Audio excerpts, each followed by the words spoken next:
Assalamualaikum warahmatullahi wabarakatuh. Alhamdulillah, alhamdulillahilladzi jama'ana bihadzal masjidi al-hikmah wa bihadzal yaumul ahad wa bihadzal sabah al-mubakir bi ada'i ta'lim wa dirusati an millatil islam al-hanif as-samhah wa jama'ana bisihatin wa afiyatin wa ridhoin wa taufiqin wa rahmatin wa barakatin minallahi azza wa jalla.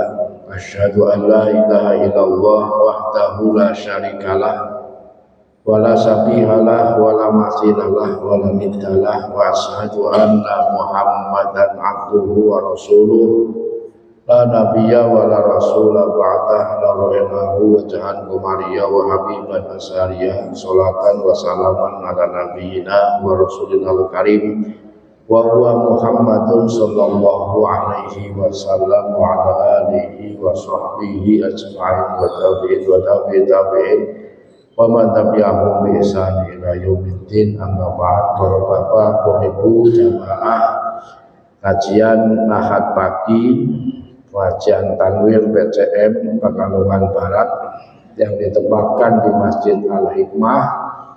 Alhamdulillah wa rasulullah azza pada kesempatan ini, kalau versi kalender global Hijriyah hari ini tanggal 11 Muharram 1447 Hijriah. Kalau menurut versi pemerintah kita hari ini tanggal 10 Muharram, sehingga dua-duanya ini panjenengan masih punya puasa itu boleh di tanggal 11 ya boleh, di tanggal apalagi tanggal 10, karena sabda Rasulullah terkait dengan puasa ya. Nah, ini kalau kita lihat, nah awalnya puasa itu perintahnya tanggal 10 Muharram awalnya ya. Sebagaimana dalam hadis riwayat Imam Muslim an Abi Qatadah radhiyallahu anhu anna Rasulullah sallallahu alaihi wasallam su'ila an siyami yaumi Asyura. Ditanya, kenapa Rasul ditanya? Karena ada sebabnya. Kalau kita baca Al-Quran, ada kalimat pertanyaan, misalkan yas'alunaka 'anil khamri. Mereka bertanya kepadamu ya Rasulullah tentang khamr, misalkan. Yas'alunaka 'anil ahillah. Mereka bertanya kepadamu ya Rasulullah tentang bulan-bulan Qamariyah. Yas'alunaka 'anil yatama. Mereka bertanya kepadamu, berarti kan ada penyebabnya. Ada kasus. Sama pada tanggal 10 Muharram atau Asyratu Muharram. Orang dulu mengatakan Asyura ya. Orang Indonesia atau kita Jawa mengatakan bulan Surah. Beruntungnya adalah orang Jawa ngambilnya akhirannya. Coba kalau ngambilannya awalannya kan bermasalah coba. Ya Ustaz. Ya. Untungnya surah. Nah, coba kalau awalannya bermasalah coba. Ya, Pak Supri lho kok iso ngono. Iya, makanya orang Jawa ngambilnya di akhirannya bukan awalannya. Asyura dari kata asroh. Rasulullah itu ketika sampai ke Madinah, sampai ke Yasrib itu kan berjumpa dengan orang Yahudi. Karena penguasa ekonomi Madinah itu kan Yahudi ya. Ya, ketika ditanya, "Kenapa Anda puasa pada tanggal 10 Muharram?" Dia bilang, "Kami memperingati Najah Musa an Fir'aun." Bahwa kita memperingati Nabi Musa selamat dari kejaran Fir'aun. Lalu Rasulullah mengatakan, "Ana ahaqqu bi Musa." Ya harusnya saya lebih berhak untuk melaksanakan puasa pada tanggal 10 Muharram. Nah, ketika umat Islam melaksanakan puasa sama seperti orang Yahudi kemudian meledek dan menghina umat Islam. Syariat Islam kerjanya tiru-tiru, ya. Jadi hadis mantasabah itu juga dilakukan oleh orang Yahudi, ya. Mantasabah biqaumin fahuwa minhum. Ya, orang Yahudi pun bilang umat Islam itu tasabah untuk kerjanya tiru-tiru, mengikuti syariat kita, ya mending ikuti aja syariatnya orang Yahudi kan gitu, orang Yahudi yang di Madinah itu. Nah, lama kemudian beberapa tahun setelah itu keluarlah sabda Rasulullah, ya, yang kedua. An Abdillah bin Abbas radhiyallahu anhuma marfu'an, hadisnya marfu berarti sahih, ya. Sumu yauma Asyura, berpuasalah kalian tanggal 10 Muharram, tapi ya berbeda dengan orang Yahudi. Berbedanya apa? Sumu yauman, berpuasalah satu hari sebelum itu, berarti tanggal 9, ya. Au yauman ba'daha, atau satu hari setelah tanggal 10 Muharram, berarti tanggal 11. Jadi kalau misalkan di antara kita ada yang puasa tanggal 9, tanggal 10, 11, tidak masalah, ya. Karena sabda Rasulullahnya adalah yauman qoblahu au yauman ba'dahu. Tapi karena redaksinya au itu bahasa Arab arti litahyir, untuk memilih, berarti bebas. Bisa puasa tanggal 9, bisa puasa tanggal 11. Ya, bukan wa. Kalau wa itu berarti bisa, wa itu berarti ya 9, 10, 11. Tapi ini au berarti litahyir, untuk memilih. Jadi kalau panjenengan hari ini kau ikut puasa dan kalender global tanggal 11, tidak masalah. Ya, karena au ba'dahu, ya. Tapi kemudian para ahli hadis mengatakan sabda Rasulullah ini belum pernah dilakukan oleh Rasulullah. Rasul itu tidak pernah puasa tanggal 9 Muharram, ya. Rasulullah itu tidak pernah puasa tanggal 11 Muharram. Loh, kenapa? Karena ketika Rasulullah bersabda seperti ini, sebelum sampai bulan Muharram tahun depan, Rasul sudah keburu meninggal pada bulan Rabiul Awal. Katakanlah misalkan tahun depannya 1447, ya, atau 48 lah, 1448. Tapi Rabiul Awal besok ini, ya, 1447, Rasul sudah meninggal dunia. Maka hadis yang nomor 2 ini dikategorikan hadis hammi. Hadis hammi itu artinya hadis niat. Jadi kalau dalam kategori besar itu, hadis itu terbagi menjadi 4 dari sisi matannya. Matan itu berarti isinya hadis. Yang satu adalah hadis qauli, berarti ucapan. Qala Rasulullah sallallahu alaihi wasallam, ya, faqala, seperti ini hadis qauli yang di atas. Apa manfaatnya puasa tanggal 10 Muharram? Nah, Rasulullah kemudian menjawab, yukafiru asanah al-madiyah, menghapus dosa 1 tahun sebelumnya. Nah, ini kan qala, berarti hadis qauli. Ada hadis fi'li. Hadis fi'li ini perbuatannya Rasulullah. Waqala Rasulullah, faqala, misalkan faqala Abu Hurairah radhiyallahu anhu, wa kana Rasulullah sallallahu alaihi wasallam yusolli, ya, bahwasanya Rasulullah itu sholatnya, pernah ada redaksi hadis wa kana Rasulullah yusolli bina'laihi wa bi khidaihi, ya. Ini ada dalam kitab Asy-Syama'il al-Muhammadiyah. Nah, jadi ini kalau wong Muhammadiyah yang fanatik itu mengatakan ini kitabnya wong Muhammadiyah, karena namanya Asy-Syama'ilul Muhammadiyah. Jadi wong Muhammadiyah itu kadang ada mungkin saya kadang kayak Ahmad Dahlan itu membuat kata Muhammadiyah itu mungkin dari kitab ini Asy-Syama'il al-Muhammadiyah. Nah, kalau kata Pak Sekretaris Pak Profesor Dr. Abdul Mu'ti, belum jawabnya beda, bukan. Justru malah dari Al-Barzanji yang nomor 3 itu, karena di situ ada kalimat Muhammadiyah. Makanya banyak orang NU masuk Muhammadiyah karena di situ tidak ada Nahdlatul Ulama, tapi adanya Muhammadiyah. Nah, makanya ada dua versi ya. Kalau saya mengatakan mungkin dua versi ya, bahwa Kiai Haji Ahmad Dahlan menamakan Muhammadiyah mungkin dari kitab Al-Barzanji yang nomor 3 itu, dan yang kedua dari kitab miliknya Imam At-Tirmidzi yang berjudul Al-Syama'ilul Muhammadiyah. Apa isi kitabnya? Isinya itu menceritakan tentang perilaku Rasulullah, kebiasaannya apa, pakaiannya apa, makannya seperti apa, sholatnya bagaimana, gitu kan. Nah, jadi ada sebuah hadis yang menceritakan Rasulullah itu pernah sholat pakai kedua sepatunya dan pernah juga menggunakan kedua sandalnya. Di mana? Di masjid. Ya.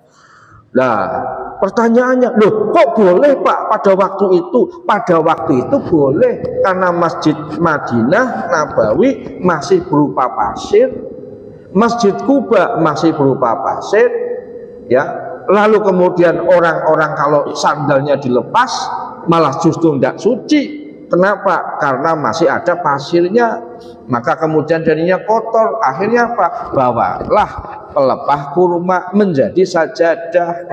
Nah, sandalnya ditaruh di belakang pelepah kurma itu, sajadahnya pakai pelepah kurma. Pada waktu itu Rasulullah tetap memakai sepatu karena posisinya pelepah kurmanya tidak ada. Nah, Muhammadiyah kemudian memandang hadis ini hadis bayani. Tapi karena zaman sudah berubah, lalu dari bayani menjadi burhani. Burhani itu apa? Menyesuaikan kondisi waktu dan zaman. Masjid Madinah berangsur-angsur tadinya menjadi pasir, lalu kemudian ada keramiknya, lalu kemudian sekarang bagus. Nah, masuk masjid kalau sekarang sholat pakai sepatu, mau pakai sandal dikepruki ngomong, kan gitu ya. Makanya kita tuh nggak selamanya bayani, nggak selamanya pokoknya nang Quran hadis harus dilaksanakan. Loh, harus cerdas. Quran hadis betul, tapi harus sesuai akal logika. Jadi tidak semua Quran hadis kita laksanakan, harus sesuai situasi dan kondisi. Makanya kemudian ada namanya burhani, ya kudu cerdas. Ya. Nah, seperti halnya ini. Kenapa kita ada apa di bulan Muharram? Apakah bulan Muharram ini sesuatu yang istimewa di zaman Rasulullah? Yang istimewa di zaman Rasulullah hanya perintah puasa. Belum ada kalender, ya, belum ada. Nah, kalender itu terjadi di zaman Khalifah Umar bin Khattab. Itu pun usulan dari sahabat namanya Abu Musa al-Asy'ari. Ya, Abu Musa al-Asy'ari sebagai gubernur di Basrah. Basrah ini salah satu kota di pelabuhan Teluk Persi, masuk Irak sekarang. Karena zaman dulu itu kan ulama itu kan terkenal di kawasan satu Irak. Makanya ada istilah kalau dalam madhab itu Imam Syafi'i namanya madhab qadim dan madhab jadid. Madhab qadimnya itu munculnya beliau ada di Irak. Irak itu kalau Baghdad terkenal dengan Kufah. Kemudian kalau di Basrah, ini salah satu kota yang agak jauh juga mungkin seperti Jakarta, Surabaya, Basrah. Makanya di Irak pun ada istilah madhab Kufah dan madhab Basrah. Madhab dalam hal apa? Dalam hal fikih ya ada, dalam hal bahasa Arab juga ada. Makanya ada istilahnya madhab Simbaweh dan madhab Ahwas, itu kan. Ini kalau dalam istilah nahmunya itu ada madhab Basrah dan madhab Kufah, terkenal. Ya. Jadi umat Islam itu ya di sana pun juga. Kenapa kok harus Irak?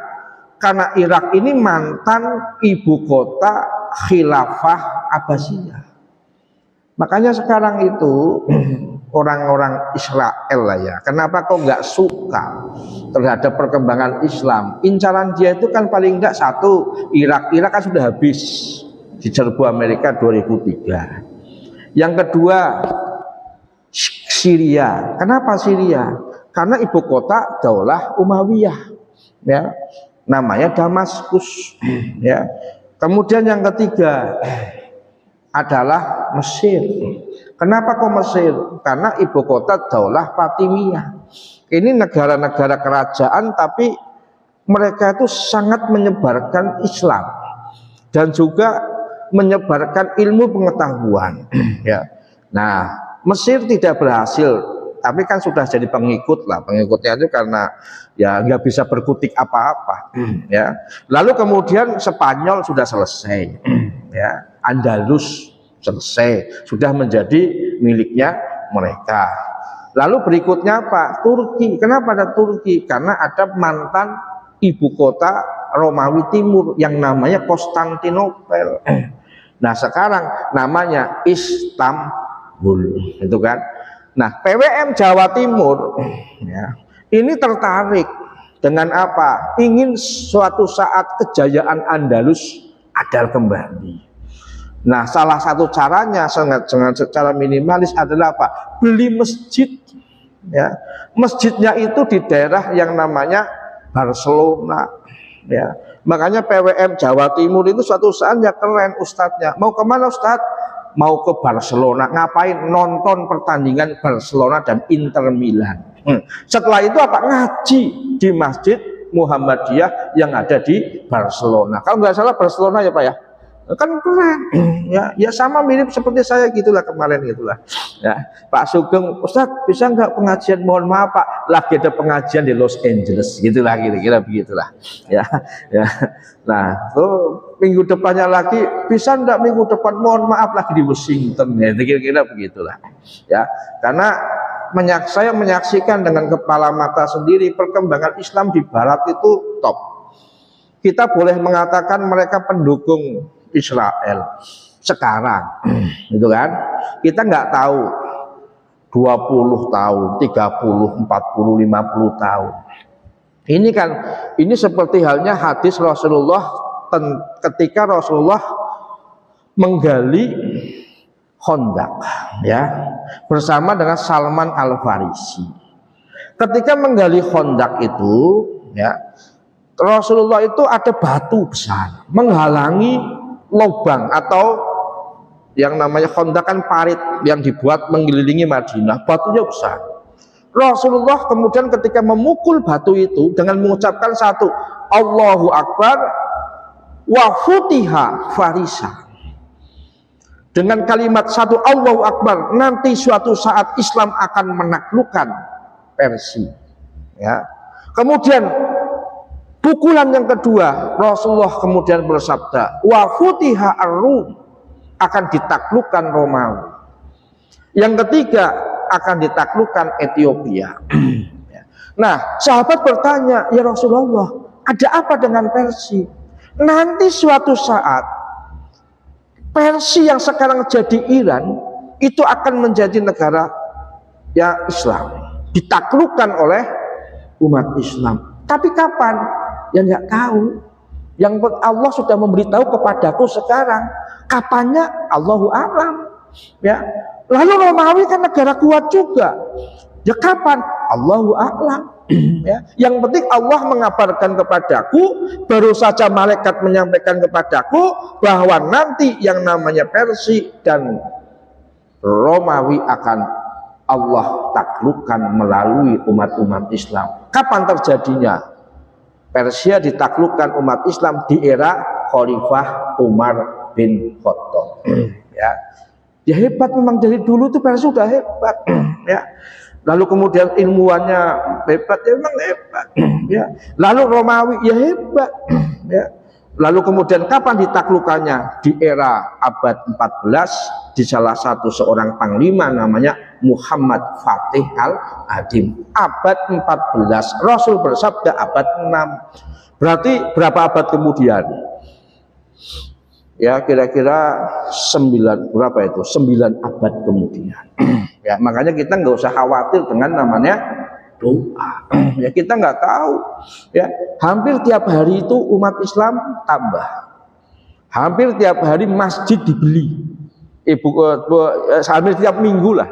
Ya sehingga saya tuh di sana keliling di beberapa masjid, sudah banyak sekali masjid itu. Berarti kalau dulu Buya Hamka mengatakan ro'etul Islam wala aral muslimin, sekarang dibalik ra'aitul Islam wa ra'aitul muslimin. Saya lihat Islam dan saya lihat orang-orang Islam, sudah banyak Pak.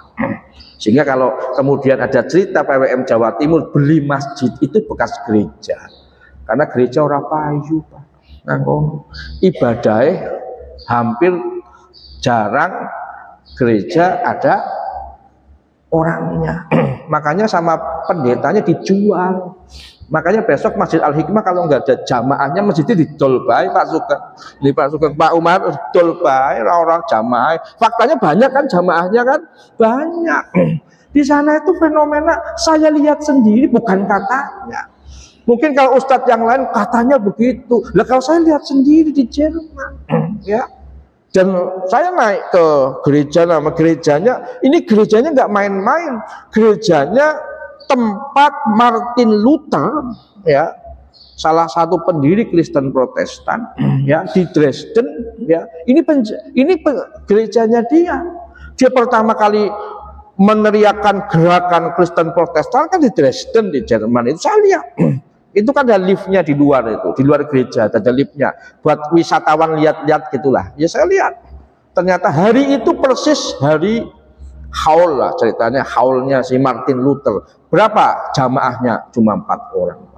Gerejanya besar. Padahal itu hari Natal lah, Natal kan kelahiran ya. Natalnya Martin Luther, cuma 4 orang Pak. Saya foto itu, batin saya dalam hati, cok delo meneh ki gereja ini didol gitu kan. Jadi sing tuku ya delo meneh wong Islam meneh ya. Dan saya ketemu di Berlin itu ya, pengurus masjid Abu Musa Al-Asy'ari. Pada waktu itu sebagai gubernur, beliau mengusulkan kepada sahabat Umar bin Khattab, ya bukan Pak Umar ini, ya, untuk mempunyai penanggalan khusus. Sahabat Umar kemudian beliau mengumpulkan para sahabat, ditentukan kita tahunnya mulainya kapan. Ada yang mengatakan tahunnya mulai kelahiran Rasul biar seperti orang Nasrani, berarti kayak Natal, ya. Oh jangan, ada yang bilang jangan. Lalu mulainya kapan? Mulai Rasul diutus jadi Nabi dan Rasul. Oh jangan juga, mulai Rasul mendapatkan Isra Mi'raj, perintah sholat pertama. Oh jangan. Nah ada yang berpendapat hijrah. Ini sahabat Ali yang mengusul hijrahnya Rasul dari Makkah ke Yasrib. Oke, itu kita putuskan. Lalu bulan apa kita mulai? Ada yang mengusulkan Ramadan karena syahrul siyam, syahrun unzila fihil Quran. Logis juga.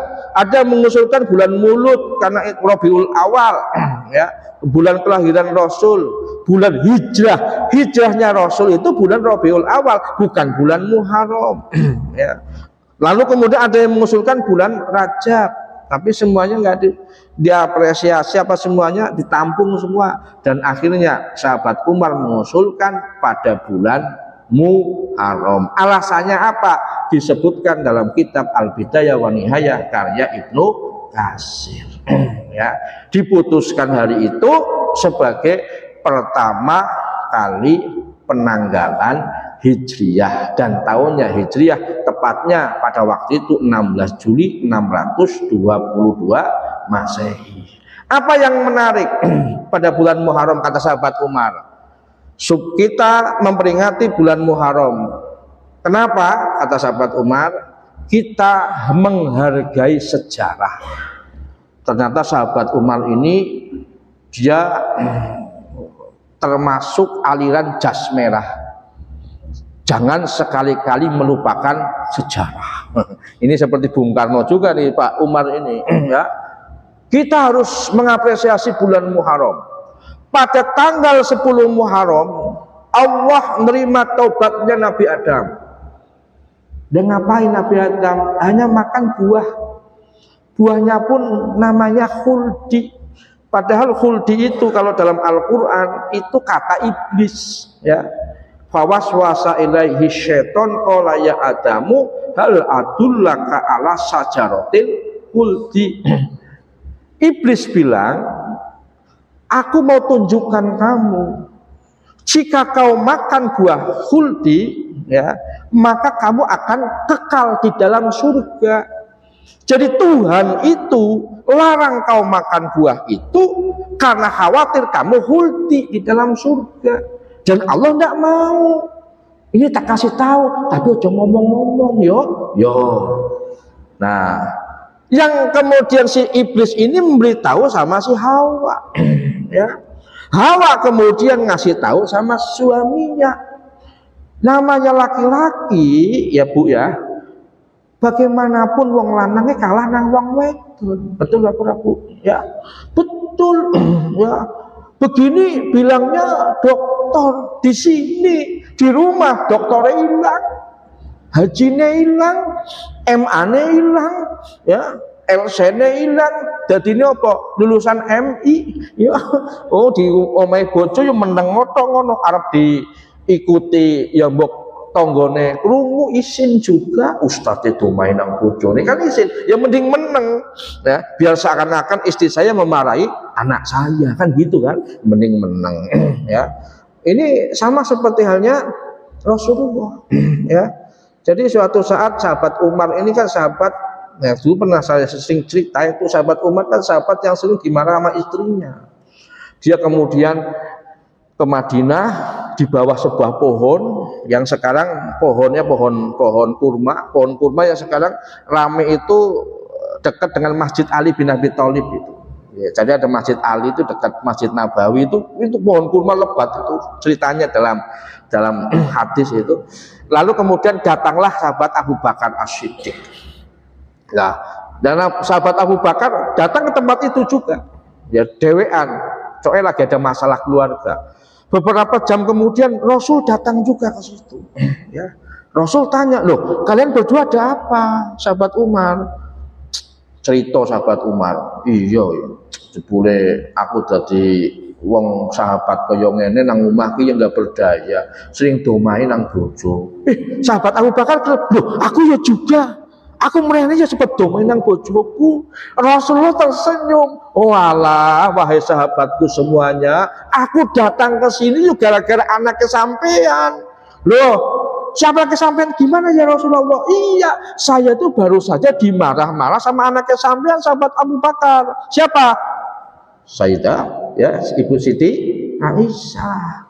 Dan baru saja dimarah sama Ibu Siti Hafsah, anaknya Umar bin Khattab, gara-gara Rasulullah bawa istrinya namanya Maria Al-Qibtiyah di rumahnya Hafsah, lalu kemudian Hafsah marah-marah karena cemburu, lalu Hafsah cemburu ngomong sama Ibu Siti Aisyah, lalu keduanya sama-sama cemburu, lalu firman Allah turun surat At-Tahrim, ya ayuhan nabi lima tuharimu ma ahallallahu laka hatta tabtahi mardhati azwajik. Nah ini ayat turun gara-gara marahnya perempuan. Nah, berarti wong wedon itu hebat Bu, ya.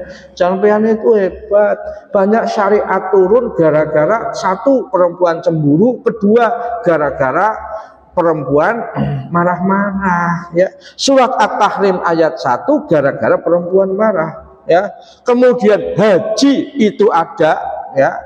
Itu gara-gara cemburunya seseorang bernama Ibunda Sarah kepada Ibunda Hajar, sehingga harus dipisah dari Palestina menuju ke Bakkah. Ya, saya mengatakan Bakkah karena Bakkah itu tempat berdirinya Ka'bah. Kalau Mekah area yang luas, makanya dalam Al-Quran ada redaksi namanya Bakkah, ada redaksi namanya Makkah. Kalau Mekah area yang luas sampai puluhan kilometer, ya. Nah kalau Bakkah tempat berdirinya Ka'bah itu namanya Bakkah. Nah akhirnya Hajar harus dihijrahkan ke Bakkah, ya, yang sekarang jadi Ka'bah itu. Lalu ada sa'i mencari air dari Sofa dan Marwah, Marwah Sofa sampai 7 kali. Nah, Hajar mencari air, tapi apakah beliau mendapatkan air? Tidak, yang mendapatkan air anaknya yaitu Ismail. Berarti selama ini juga pelajaran buat kita bahwa kita selama ini mencari rezeki, tapi yang dapat rezeki bukan kita, tapi anak-anak kita, kan gitu ya. Itu gara-gara apa? Kecemburuan perempuan. Makanya hidup perempuan begitu Bu ya. Jadi jenengan hebat itu jadi wong wedon. Jadi nek jenengan kok cemburu, kok jenengan kok marah-marah, itu sunnah Rasul banget gitu loh ya. Sunnah Rasul banget. Ya sunnah para istri Nabi gitulah ya. Kalau kemudian kita sebagai suami kok sering dimarah sama istri kita, ya sunnah Rasul banget, karena dulu Rasulullah juga sering dimarah sama istrinya ya. Jadi biasa hal itu. Nah, kemudian Nabi Adam, nah makanya kan ada riwayat ya, dalam ini kisahnya Ibnu Katsir ya, Nabi Adam kan baru makan sampai sini, lalu tumbuhlah tembolok di kita laki-laki. Itu perempuan kan nggak punya tembolok ya, yang punya tembolok kan laki-laki. Yang perempuan punya karena sudah masuk di perut, jadilah mohon maaf, yaitu tadi yang huldinya itu jadi 2 gunung itu. Nah, makanya perempuan itu saya katakan merupakan ras terkuat di dunia. Sebabnya apa? Kemana-mana bawa gunung, ya, 2 gunung kembar lah. Itu riwayatnya itu kalau kata Ibnu Katsir itu dari situ, huldi itu. Ya, nah Ibnu Katsir dalam tafsirnya mengatakan sebenarnya itu bukan buah huldi namanya. Riwayat mengatakan buahnya itu adalah buah zaitun. Loh kok bisa Pak ya? Kok di sini dilarang, kok di sana enggak? Ya syariat kan kadang begitu. Di dunia Allah haramkan kita khamr.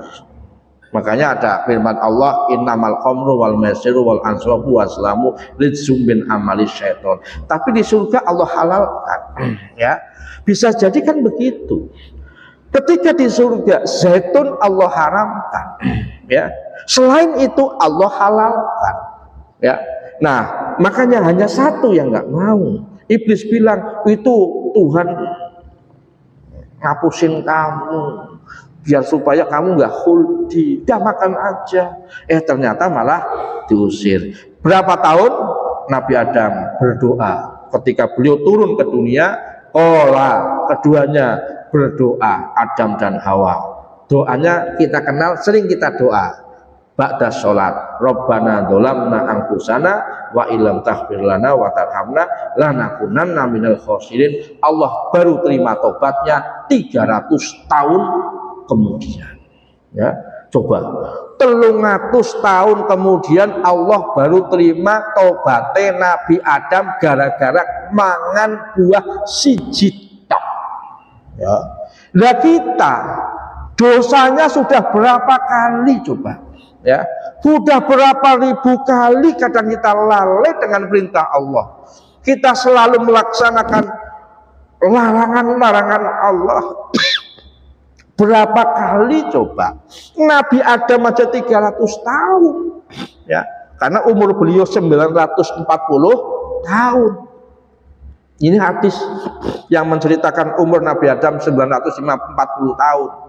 Karena ada hadis menceritakan Nabi Adam ini beliau umurnya 1000, tapi kemudian oleh Allah dikurangi 60 karena Nabi Adam ingin memberikan umurnya yang 60 untuk keturunannya. Oleh Allah diberikan kepada Nabi Daud. Ini kan cerita ini kalau kita hubungkan dengan era sekarang kan lucu.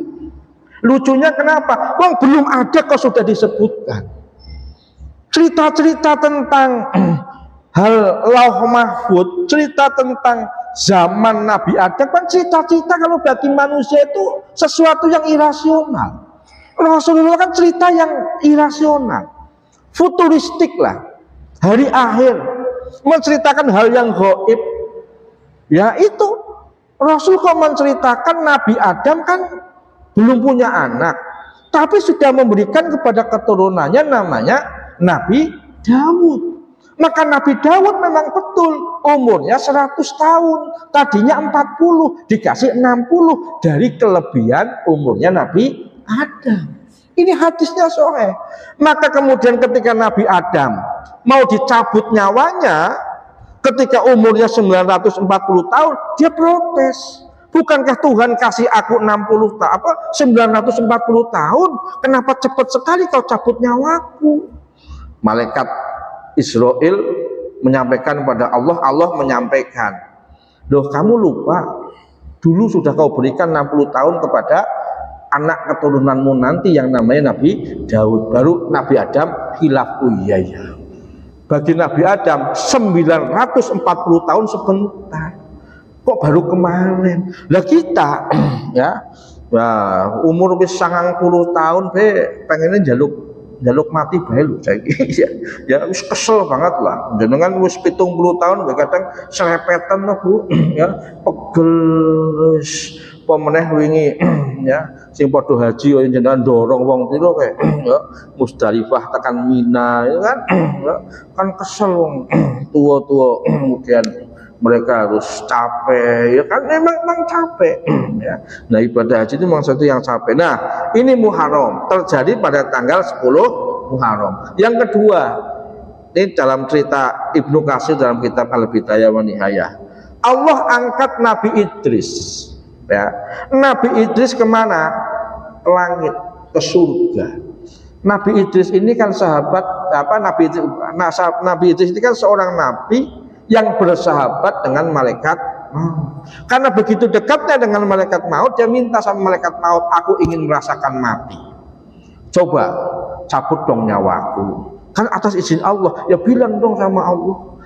Allah kan Maha Rahman, Maha Rahim, dan dia adalah merupakan ya sebagai Tuhan, sama nabinya masa nggak dikabulkan. Ya akhirnya Pak, dicabut nyawanya. Tapi nanti kalau udah kau cabut nyawaku, kembalikan lagi ya. Nah gitu kan. Pintar Nabi Idris itu, dia hanya ingin merasakan mati, dan kemudian dicabut nyawanya, dikembalikan lagi ya. Nah kemudian setelah itu diangkat oleh Allah seperti Rasulullah, Iqraj ya, Iqraj ke langit ya, melihat neraka. Dia minta, aku ingin lihat neraka. Diperlihatkan neraka, hampir pingsan Nabi Idris. Lalu kemudian diperlihatkan surga. Tapi Nabi Idris pinter, sandalnya ditinggal. Tapi ini saya nggak tahu Nabi itu ceritanya si Ibnu Katsir ini dari mana nih bisa ketinggalan ininya apa sandalnya itu. Lalu ketika mau diturunkan ke dunia dia bilang, sandalku ketinggalan yang surga.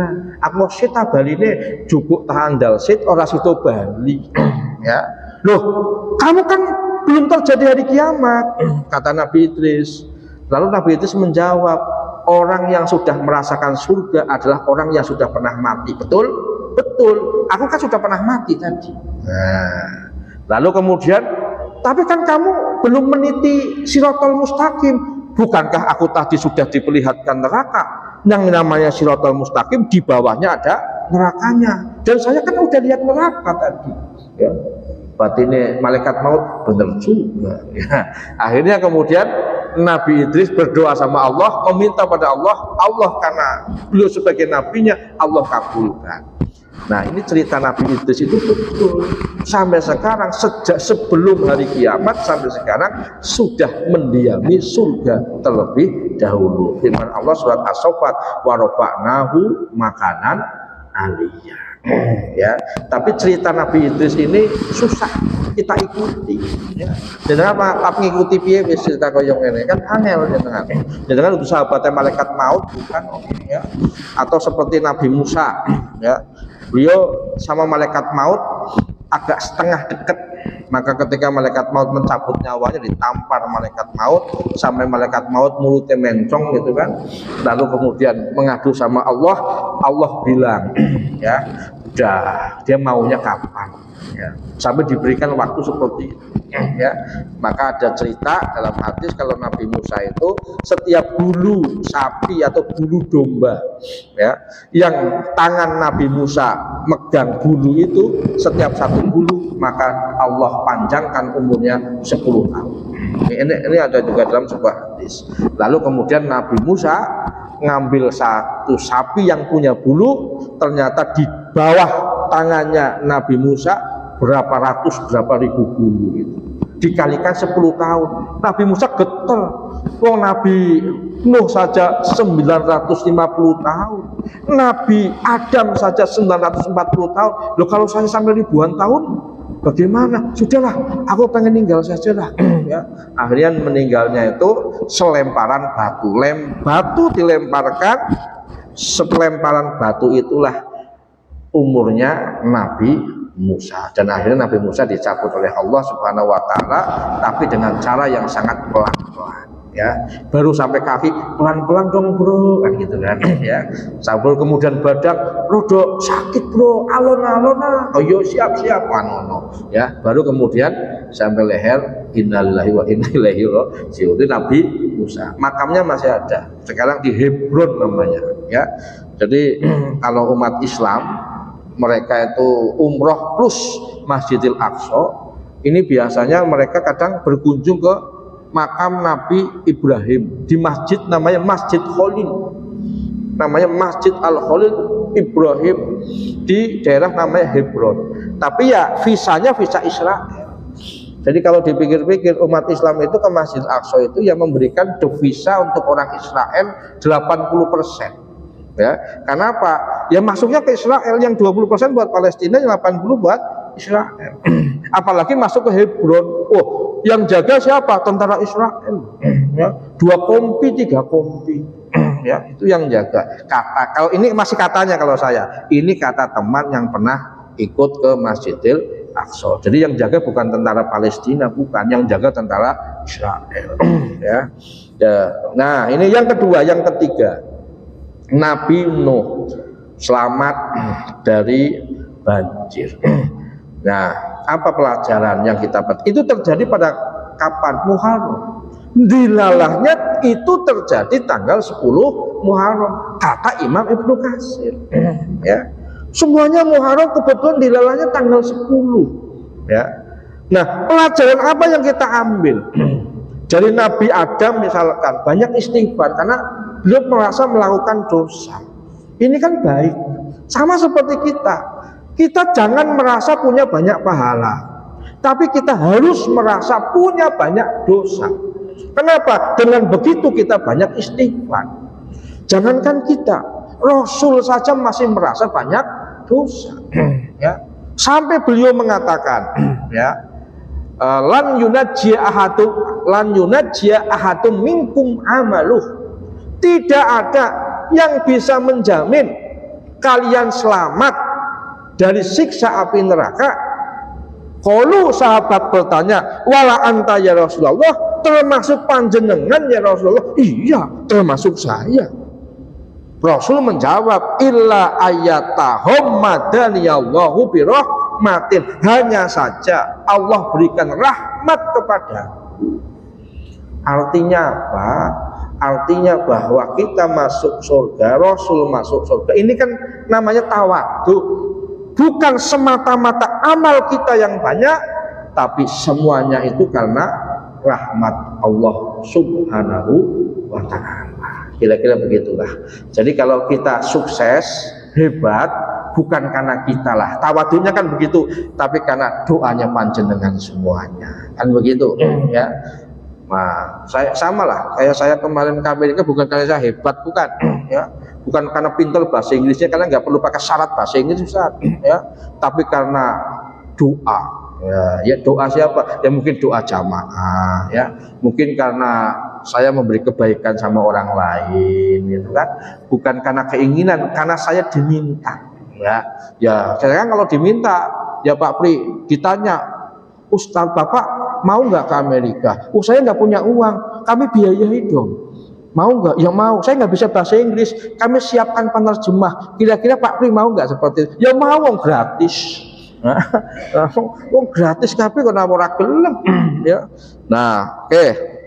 Sekarang masih ada waktu untuk sekitar 10 menit untuk tanya jawab. Ya, banyak. Nanti ya saya sekilas Nabi Yunus keluar dari mulut paus yang namanya Nun, ya. Jadi Nabi Yunus itu pausnya namanya Nun. Ya, makanya ada surat Nun. Ya. Ada mufasir yang mengatakan Nun adalah nama pausnya Nabi Yunus, ya. Tapi sebagian besar mufasir mengatakan Nun artinya adalah tinta. Ya, nun wal qalami wa ma yasturun. Tapi kemudian dikaitkan tinta zaman dulu dibuat dari daging paus, ya. Sehingga kenapa ada nun, kenapa ada kolam? Karena ada pulpen pasti ada tinta. Nah, makanya nun wal kolami wa ma yasturun. Dan surat kolam adalah surat yang kelima kalau tidak salah dalam urutan terkait dengan ayat turun. Surat Al-Alaq, yang kedua adalah surat Al-Mudassir, yang ketiga Al-Muzammil, keempat. Berarti yang keempat adalah surat Al-Qalam. Nah, ini Nabi Yunus. Kemudian yang berikutnya Nabi Ibrahim selamat dari api Namrud. Kemudian Nabi Musa, ya, Nabi Ibrahim, Nabi Musa selamat dari Fir'aun. Dan yang terakhir Nabi Isa diangkat oleh Allah ke langit, dan kemudian diserupakanlah orang seperti Nabi Isa yang kita kenal namanya Yudas Iskariot, ya, sehingga yang terbunuh adalah Yudas, bukan Nabi Isa. Jadi wong Islam ini cerita Nabi Isa happy ending, ya. Kalau dengar cerita seperti itu kan seneng, tokoh lakon orang mati kan seneng, ya kan. Tapi nek tokoh lakon mati, yo kita nggak suka. Seperti halnya dulu cerita Brahma Kumbara gitulah, ya. Saul sepuh itu kan di radio itu kan, tokohnya kok mati, ya Allah aja, ya Allah melas temen nonton tokohnya mati, ya. Tapi nek tokohnya urip kan seneng, urip meneng kan. Jadi serial film seri 1, seri 2, seri 3, seri 4. Tonton Nenek Lampir itu kan mati-mati kan, ya. Nah, sama Mardian itu zaman dulu itulah, ya. Ya ini kan umat Islam kan begitu, happy ending. Tapi kalau sono kan mati itu kan. Nah, jadi kan ceritanya kan jadi gak menarik.